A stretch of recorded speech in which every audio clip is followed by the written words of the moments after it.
Hello students, तो कैसे हैं आप सभी। उम्मीद करता हूं कि आप सभी ठीक होंगे। तो आज हम पढ़ने वाले हैं चैप्टर 3 मीटिंग लाइफ चैलेंजेस के बारे में। तो इस चैप्टर में हम क्या पढ़ेंगे, स्ट्रेस के बारे में पढ़ेंगे। तो देखिए, सबसे पहले क्या है, नेचर ऑफ स्ट्रेस। इसका ओरिजिन कहाँ से हुआ, कौन सी लैंग्वेज से हुआ। The word stress comes from Latin word. जो स्ट्रेस वर्ड है लैटिन वर्ड से आया है। कौन सा वर्ड है वो, स्ट्रिक्टस। ठीक है, और इसका मीनिंग क्या होता है स्ट्रिक्टस का, टाइट और नैरो। और दूसरा एक और लैटिन वर्ड है जिसका वर्ड का क्या है, स्ट्रिंगर। इसका मीनिंग क्या है, Titan.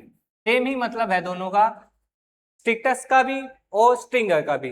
This explain the physical feeling of tightness in muscles and breathing when people are stress. इसका मतलब क्या है, किस वाले का, स्ट्रिक्टस का या स्ट्रिंगर का, कि जब हम क्या स्ट्रेस लेते हैं तो क्या फिजिकल फीलिंग्स ऑफ टाइटनेस महसूस करते हैं हम किस चीज में, मसल्स में। और ब्रीथिंग करते टाइम भी क्या करेंगे, स्ट्रगल महसूस करेंगे। किस चीज की वजह से, स्ट्रेस की वजह से। अब देखिए क्या, नॉट ऑलवेज बैड। स्ट्रेस क्या है, हमेशा खराब नहीं होता, कभी कभी क्या होता है वो यूजफुल भी होता है। तो जब वो यूजफुल होता है उसे क्या बोलते हैं, यू स्ट्रेस। क्या बोलते हैं, you stress. Stress is not always destructive. A moderate level of stress called eustress। क्या, जब स्ट्रेस क्या हो, मॉडरेट लेवल का हो, मीडियम लेवल का हो, तो वो क्या हो सकता है हमारे लिए, यूजफुल हो सकता है, डिस्ट्रक्टिव नहीं रहेगा। तो वो जो मॉडरेट लेवल का स्ट्रेस होगा उसे क्या बोलेंगे हम, यू स्ट्रेस। क्या बोलेंगे, यू स्ट्रेस। ठीक है, you stress is good for you. हमारे लिए यू स्ट्रेस क्या रहता है, अच्छा रहता है। It gives energy, increase alertness and helps achieve peak performance. जो यू स्ट्रेस होता है वो हमें क्या देता है, एनर्जी देता है, हमारा क्या करता है, अलर्ट करता है हमें। और जो हमारी पीक परफॉर्मेंस है उसे अचीव करने के लिए क्या करता है, हमें हेल्प करता है। ठीक है, और हैंडल माइनर क्राइसिस। और इसके साथ साथ क्या, जो माइनर दुविधाएं होती हैं, क्राइसिस होती हैं, उन्हें क्या करता है, हैंडल करता है। However when stress becomes too high. ये क्या था, मॉडरेट लेवल का स्ट्रेस था तो इसे क्या बोला गया, यू स्ट्रेस बोला गया। लेकिन स्ट्रेस क्या हो जाए, जब बहुत ज्यादा हाई हो जाए तो उसे क्या बोला जाएगा, डिस्ट्रेस। क्या बोला जाएगा, distress. Whenever stress become too high, it's turned into distress which causes। अब इसके क्या causes होते हैं, डिस्ट्रेस के, physical wear and tear and harms performance. ठीक है, ये हमारे फिजिकल को भी क्या करता है, हार्म करता है, और हमारी परफॉर्मेंस को में भी क्या करता है, हार्म करता है। तो बेटर ऑप्शन कौन सा होगा, यू स्ट्रेस। और डिस्ट्रेस से क्या होता है, परफॉर्मेंस पर या फिजिकल हेल्थ पर क्या पड़ेगा, फर्क पड़ता है। अब स्ट्रेस क्या है, एक डायनेमिक प्रोसेस है। Stress is not just in the environment और इनसाइड अ पर्सन। ठीक है, स्ट्रेस क्या नहीं है, सिर्फ इन्वायरमेंट से रिलेटेड नहीं है, या सिर्फ किसी भी एक मतलब पर्सन के इनसाइड से रिलेटेड नहीं है। स्ट्रेस क्या है, दोनों का क्या है, इंटरेक्ट ट्रांजैक्शन है, किस चीज के बीच में, पर्सन के बीच में और इन्वायरमेंट के बीच में, या उसके जहां वो कल्चर वर्ड में रहता है। It happens when the demands of A situation feel greater than your resources और एबिलिटी टू कोप। अभी स्ट्रेस हम कब फील करते हैं, जब क्या हो, डिमांड ज्यादा हो या डिमांड बड़ी हो, और हमारे जो क्या सोर्सेज हैं या एबिलिटी है हमारी, जो जिस किसी से स्ट्रेस से डील करने की, वो क्या हो, कम हो। क्या हो, कम हो। कम क्या हो, हमारी एबिलिटी, कोपिंग एबिलिटी हमारी। ठीक है, ये क्या हो, कम हो। और ज्यादा क्या हो, डिमांड। ठीक है, किसी भी सिचुएशन की डिमांड क्या हो, ज्यादा हो, तो हमें क्या फील होगा, स्ट्रेस फील होगा। अब देखिए क्या है, the cognitive appraisal process, how we evaluate stress. हम इवेलुएट कैसे करते हैं किस चीज को, स्ट्रेस को। तो according to psychologist Lazarus, how we interpret or appraise a situation determines whether we feel stress. This happens in 2 steps. क्या इन्होंने कितने स्टेप दिए हैं इस चीज के इंटरप्रेट करने के, किसको, स्ट्रेस को या उसके सिचुएशन को अप्रेज करने के? कितने? 2 स्टेप दिए हैं। तो वो 2 स्टेप कौन से हैं? पहला, प्राइमरी अप्रेजल। जब हमें स्ट्रेस फील होता है तो हम क्या करते हैं? प्राइमरी अप्रेजल में क्या रहेगा? This is when you look at a new और चेंजिंग सिचुएशन एंड जज whether it is positive, neutral और नेगेटिव। जब हम क्या करते हैं, किसी भी नई या चेंजिंग सिचुएशन को क्या करते हैं? फेस करते हैं।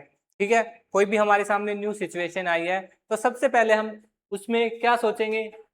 या क्या तो वो हमारे लिए क्या होगी? पॉजिटिव होगी, या फिर न्यूट्रल रहेगी, हमें कोई नुकसान नहीं पहुंचाएगी, या फिर नेगेटिव रहेगी, हमें क्या दे सकती है? स्ट्रेस देगी। ठीक है, if it is negative you evaluate it as. अगर क्या हो, जो आपके सामने नई चैलेंज आया या नई सिचुएशन आई और वो आपके लिए कैसी है, आपको कैसी लगी? नेगेटिव लगी, तो उसमें उस चीज को किसने में इवेलुएट किया है? 3 चीजों में इवेलुएट किया गया है। सबसे पहले हार्म। हार्म क्या होगा? Damage that has already happened. Harm में क्या आता है? जो डैमेज हम पहले ही हैपन हो चुका है, किस चीज की वजह से? न्यू चैलेंज की वजह से या नई सिचुएशन की वजह से आपको क्या जो स्ट्रेस हुआ है। अगला क्या है? थ्रेट है, potential damage that might happen in the future. अब ये क्या है? पोटेंशियल डैमेज है जो हमें क्या फ्यूचर में हो सकता है या जो फ्यूचर में स्ट्रेस हो सकता है। चैलेंज देखिए क्या है? The confident expectation that you can cope with, overcome and even profit from the event. अब इसमें क्या है? चैलेंज में क्या है कि आप कॉन्फिडेंट हो खुद पर कि आप क्या कर लेंगे, उस स्ट्रेस से कोप अप कर लेंगे और क्या करेंगे? उससे ओवरकम करेंगे और उससे क्या करेंगे? अपना प्रॉफिट भी निकालेंगे। ठीक है, जैसे मैंने बताया था ना कि यू स्ट्रेस क्या करता है? आपके लिए हेल्पफुल रहता है। तो आपने क्या किया? स्ट्रेस को ही क्या कर लिया? एज ए प्रॉफिट में यूज किया। अगला देखिए कौन सा है? Second appraisal. अब सेकंड अप्रेजल में क्या रहता है? Once you see an event as stressful you make a second appraisal. आपने क्या देखा? उसको किस वे में देख लिया है? अब स्ट्रेसफुल वे में देख लिया है किस चीज को? जो नया इवेंट था या सिचुएशन थी या चैलेंज था, तो उसे क्या बोलेंगे? अगर सेकंड अप्रेजल बोलते हैं हम उसे, this is an assessment of whether you are coping ability, skills and resources. जिसमें क्या आते हैं? मेंटल हो गया, फिजिकल हो गया, पर्सनल और social are enough to handle the threat. अब क्या है इसमें? हम क्या करते हैं? अपनी कोपिंग एबिलिटीज को या स्किल्स को या जो हमारे पास क्या है रिसोर्सेज है, उन्हें क्या देखते हैं कि वो एनफ है या नहीं किस चीज को? उस थ्रेट को हैंडल करने के लिए। ठीक है, if you believe you have the support and skill and you feel less stress. अगर आपको क्या लगा कि आपके पास, आप उस स्ट्रेस से क्या कर लेंगे? कोप अप कर लेंगे, आपके पास इतनी स्किल्स है या आपके पास इतने रिसोर्सेज है कि आपको क्या होगा? इतना ज्यादा स्ट्रेस नहीं होगा, तो क्या आपको क्या होगा? लेस स्ट्रेस होगा। ठीक है, स्ट्रेस घट जाएगा अगर आप क्या उससे कोप अप कर सकें, आपके पास क्या हो? स्किल्स हो या रिसोर्सेज हो। अब देखिए की फैक्टर्स क्या है इन्फ्लुएंसिंग अप्रेजल को? कौन कौन से क्या की फैक्टर इन्फ्लुएंस करते हैं? तो सबसे पहले देखेंगे हम क्या है? Past experience. पास्ट एक्सपीरियंस में क्या आता है कि अगर आपके पास क्या हो, कोई सिचुएशन आई है और आपने उस सिचुएशन से पहले भी डील कर चुके हैं, तो सीधी सी बात है आपको सेम सिचुएशन दोबारा हैंडल करने को मिलेगी, उससे कोप अप कर सकेंगे इजीली, तो आपको क्या होगा? स्ट्रेस कम होगा। Successfully handling a similar situation before make it feel less threatening. अगर आपने कोई क्या सेम सिचुएशन पहले भी हैंडल कर चुके हैं तो आप क्या करेंगे? लेस थ्रेटनिंग होगी, आपको डर कम लगेगा। अगला देखिए क्या है? Control ability. अब इसमें क्या है? बिलीविंग यू हैव मास्टरी और control over an outcome vastly reduce helplessness and stress. अगर क्या आपको लगता है कि जो आपके पास नई सिचुएशन आई है या न्यू चैलेंज आया है या नया इवेंट आया है, क्या कर लेंगे आप उसको? आप उसको कंट्रोल कर लेंगे या उस पर मास्टरी कर रखी है आपने, तो आपको क्या है? स्ट्रेस कम होगा, और हेल्पलेस कम महसूस होगी। ठीक है, अगला देखिए क्या है, प्रीडेक्टिबिलिटी। अब इसमें क्या होता है, expected events are easier to handle, unexpected events cause much more distress. अब क्या कि अगर क्या है, जो हमें चैलेंज मिला है या जो हमें इवेंट मिला है वो क्या हो, आसान हो, तो क्या होगा, हम उसे आसानी से हैंडल कर लेंगे और हमें स्ट्रेस भी क्या होगा, कम होगा।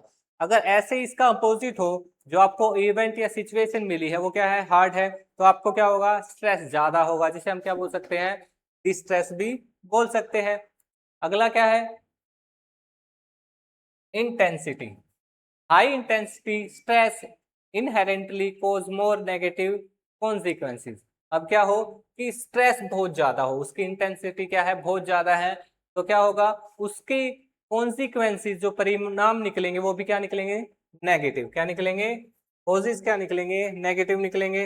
अब देखिए ड्यूरेशन,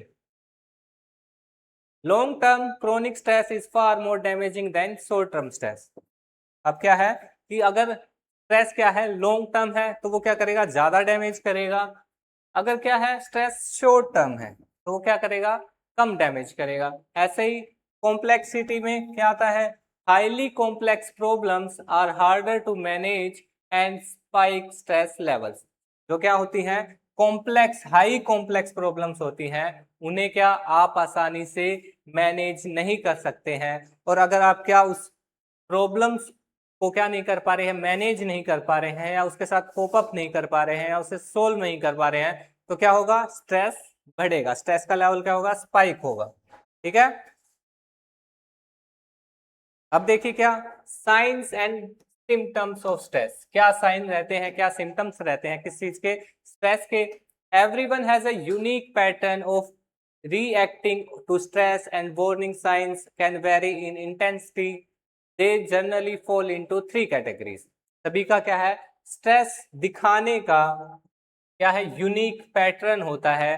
जैसे कि सभी की क्या होगी, वार्निंग साइंस अलग होंगे, या उनकी इंटेंसिटी भी क्या रहेगी, अलग अलग रहेगी। ठीक है, ये ध्यान रखेंगे कि सभी, एवरीवन क्या, सभी का पैटर्न क्या रहता है, स्ट्रेस में अलग रहता है। और दूसरी चीज क्या, इंटेंसिटी भी क्या रहती है, अलग रहती है। तो तीन कैटेगरीज कौन कौन सी आती हैं, सिम्टम्स में या साइंस में, किस चीज के, स्ट्रेस में। तो सबसे पहले कैटेगरी कौन सी आती है, फिजिकल। कौन सी, फिजिकल। फिजिकल में क्या रहेगा, स्ट्रेस की वजह से क्या सिम्टम दिखाई देंगे आपको, स्टमक अपसेट रहेगा आपका, आपको हेडेक हो सकता है, बैक एक हो सकता है, पीठ दर्द हो सकता है, क्रोनिक फटीग हो सकती है, थकान महसूस हो सकती है, वीकनेस महसूस हो सकती है, आपकी हार्ट बीट बढ़ सकती है, या आपको क्या हो सकती है, स्लीपिंग और ईटिंग डिफिकल्टीज हो सकती है। किसकी वजह से, स्ट्रेस की वजह से। मतलब ये क्या सारे क्या होंगे, सिम्टम्स होंगे किस चीज के, स्ट्रेस के। ठीक है, अगला देखिए कौन सा है, इमोशनल। अब इमोशनल आप कैसे, क्या स्ट्रेस की वजह से क्या सिम्टम्स दिखाई देंगे। तो सबसे पहले वरी, आप चिंतित रहेंगे, एंजाइटी होगी आपको, डर लगेगा, आपके मूड स्विंग्स होंगे, या इमोशनल आउटबर्स्ट होगा, आपको डिप्रेशन हो सकता है, या लो एस्टीम हो सकता है, लो सेल्फ एस्टीम। ठीक है, ये क्या है, इमोशनल सिम्टम्स है। ऐसे ही बिहेवियरल सिम्टम्स क्या रहेंगे, लैक ऑफ कंसंट्रेशन, आप क्या, कंसंट्रेशन करने में आपको डिफिकल्टी आएगी, मेमोरी लॉस हो सकता है ज्यादा स्ट्रेस की वजह से, पुअर डिसीजन मेकिंग, डिसीजन लेने में प्रॉब्लम आएगी, इनकॉन्सिस्टेंसी रहेगी, इरेगुलर अटेंडेंस रहेगी। अगर बच्चों में क्या है, बच्चा क्या कर रहा है, स्ट्रेस फील कर रहा है, तो वो क्या, जरूरी नहीं है कि वो क्या रेगुलर स्कूल आए, वो कोई भी बहाना मार कर क्या स्कूल से बंक कर सकता है, या स्कूल से छुट्टी ले सकता है। और क्या, कुछ बच्चे क्या कर सकते हैं, या बड़े क्या कर सकते हैं, अल्कोहल भी यूज कर सकते हैं, या ड्रग्स भी यूज करने लग जाते हैं, किस चीज की वजह से, स्ट्रेस से बचने के लिए। ठीक है, अब देखेंगे क्या कि टाइप्स क्या रहते हैं किसके, स्ट्रेस के टाइप्स क्या हैं। The text category stress into three major type, कितने, तीन मेजर टाइप्स दिए गए हैं किसके, स्ट्रेस के, which are all inter related. क्या रहेंगे, तीनों जो टाइप्स रहेंगे स्ट्रेस के वो आपस में इंटर रिलेटेड रहेंगे। तो सबसे पहला कौन सा आएगा? Physical and environmental stress. ठीक है, फिजिकल स्ट्रेस में क्या रहता है? Demands that change the state of your body such as physical over expression, lack of nutrition food, injuries and sleep deprivation. ठीक है, तो इस टाइप फिजिकल स्ट्रेस में क्या रहता है कि चेंज रहेगा, क्या आपकी बॉडी का स्टेट जो हो क्या हो जाएगा? चेंज हो जाएगा। आप लैक ऑफ न्यूट्रिशन महसूस करेंगे, मतलब खाना कम खाएंगे, आपको इंजरीज होने के चांस ज्यादा रहेंगे, और स्लीप नींद आनी भी क्या हो जाएगी? कम हो जाएगी। किसमें? फिजिकल स्ट्रेस में। अगला देखिए कौन सा है? Environmental stress. अब इन्वायरमेंटल स्ट्रेस में क्या रहता है? Unavoidable aspects of your surroundings like air pollution. अब इसमें किन की वजह से स्ट्रेस हो सकता है? एयर पोल्यूशन की वजह से, क्राउडिंग ज़्यादा होने की वजह से, या शोर ज़्यादा होने की वजह से, एक्सट्रीम वेदर। ठीक है, जैसे बारिश बहुत ज़्यादा हो रही है, गर्मी बहुत ज़्यादा हो रही है, ठंड ज़्यादा हो रही है, तो उसकी वजह से भी क्या स्ट्रेस हो सकता है। और कैस्ट्रोफोबिक डिजास्टर्स जैसे कि अर्थक्वेक हो गए या फ्लड्स हो गई। ठीक है, ये किस में आते हैं? इन्वायरमेंटल स्ट्रेस में। ऐसे ही साइकोलॉजिकल स्ट्रेस में कौन कौन से आते हैं? These are the internal stresses. कौन से आते हैं? Internal stresses that we generate in our mind, important source including. ठीक है, जो हम अपने माइंड में जनरेट करते हैं, वो किस में आएंगे? साइकोलॉजिकल स्ट्रेस में आएंगे। अब इसमें जैसे कि फ्रस्ट्रेशन होगा, साइकोलॉजिकल स्ट्रेस में क्या? फ्रस्ट्रेशन हो गया, कॉन्फ्लिक्ट्स हो गए। अब फ्रस्ट्रेशन क्या होता है? व्हेन समथिंग और समवन ब्लॉक्स योर नीड्स। जब क्या आपकी नीड्स क्या हो जाए? ब्लॉक कर दी जाए, मोटिव्स और गोल्स क्या हो जाए? ब्लॉक हो जाए।